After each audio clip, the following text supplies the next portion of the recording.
First and foremost, I gotta forgive myself. Because I feel like I let everybody in. How long have you been playing football? I've been playing my whole life, yes. What would be your jersey number? Number 18. Talk about explosive plays. 97 yards on that one. R.J. Sowers, magnificent catch. You used to have a saying, every time you practice, get better every single day. And so that's just what I'm doing. I'm just trying to learn. I'm super arrogant. But I think that's what, like, sports, that's what you're supposed to be. It's the only game where contracts are not guaranteed. If they call you and they say you're cut, your shit stops that day. When I tested positive for marijuana in the NFL, and I started drinking heavy, and I just started getting belligerent, and start being like,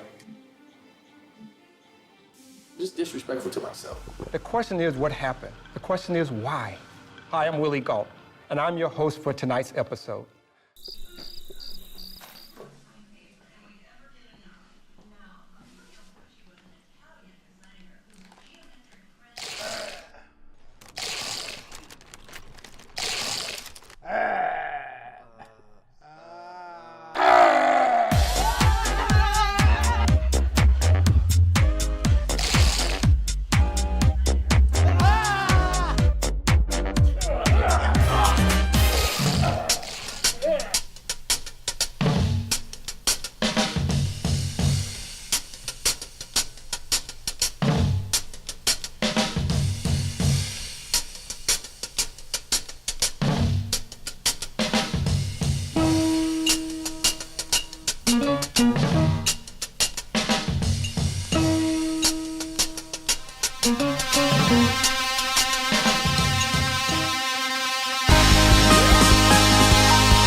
In the aviation and aerospace industry, things are constantly changing. Airlines are dealing with high fuel costs, tightening yields, security challenges, and new competition. They need new ways to lower their costs while still providing great service and attracting new customers. Defense organizations are also... No crucible ever tests the human heart as does a war. Don't forget the Lord, son.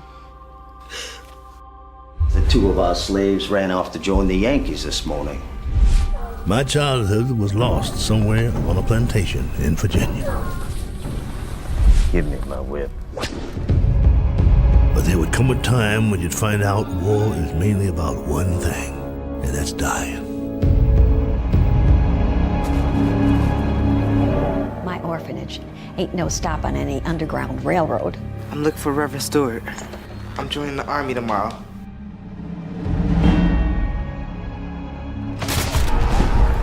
I learned how to hate rebel soldiers. And with all I'd been through, that wasn't hard for me to learn. Your dog's just like you. Cowering to white people so long, he can't stand up to no one. Bet you can hardly wait to settle the score with your old master. I've always taken up for you.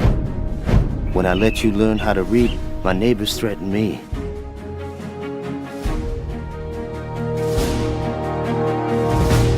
Just line up that little piece of metal there with the target.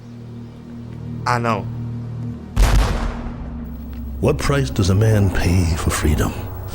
The taking of a life? If anyone tells you war is a clear-cut thing, don't believe them. We burn down these barns, the sooner the war will be over. They want to eat, let them surrender.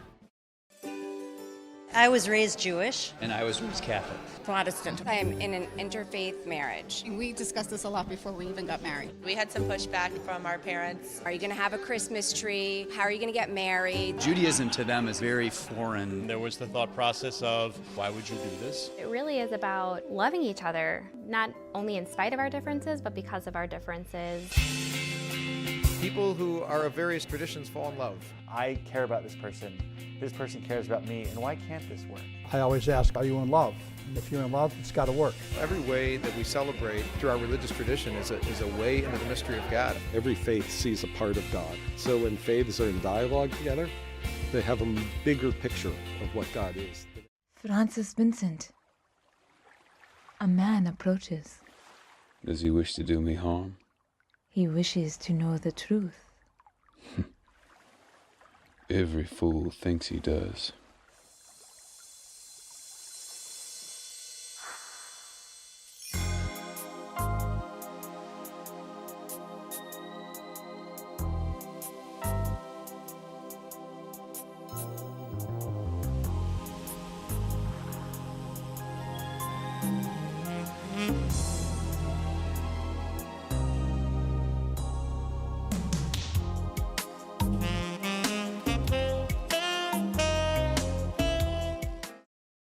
He was a warrior. How do you do, ladies and gentlemen? I'm your host, Sid Ordauer, and welcome to Jubilee Showcase.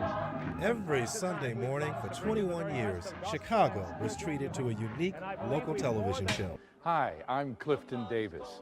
And from 1963 to 1984, civil rights organizer Sid Ordauer produced and hosted live gospel performances on WLS-TV, the ABC affiliate here in Chicago.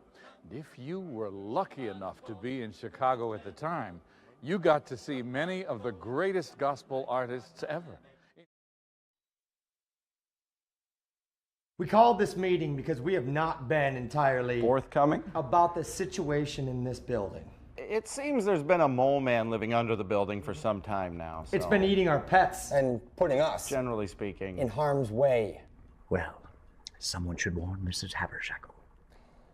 The mole man ate Mrs. Habershackle earlier this evening. Questions? Oh, you guys are an inspiration. They took away football. That was the most difficult thing about being in the NFL was when you don't comply with the rules, and it wasn't their fault.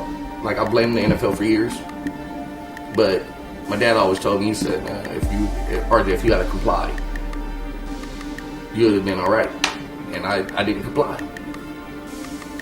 And so they set me down, and they didn't take football away from me. I took football away from myself. Yeah, I spent 100 on my jeans, yup, 100 on my briefs, yup, 100 on my teeth, yup, 100 on my dues, yup, 100 on my shoes, yup, 100 on her, she dropped 100 on her booze, yup, yeah, I spent 100 on my jeans, yup, 100 on my briefs, yup, 100 on my teeth, yup, 100 on my dues, yup, 100 on my shoes, yup, 100 on her, she dropped 100 on her booze, yup, yeah, I said that shorty gave me lip, maybe counterfeit.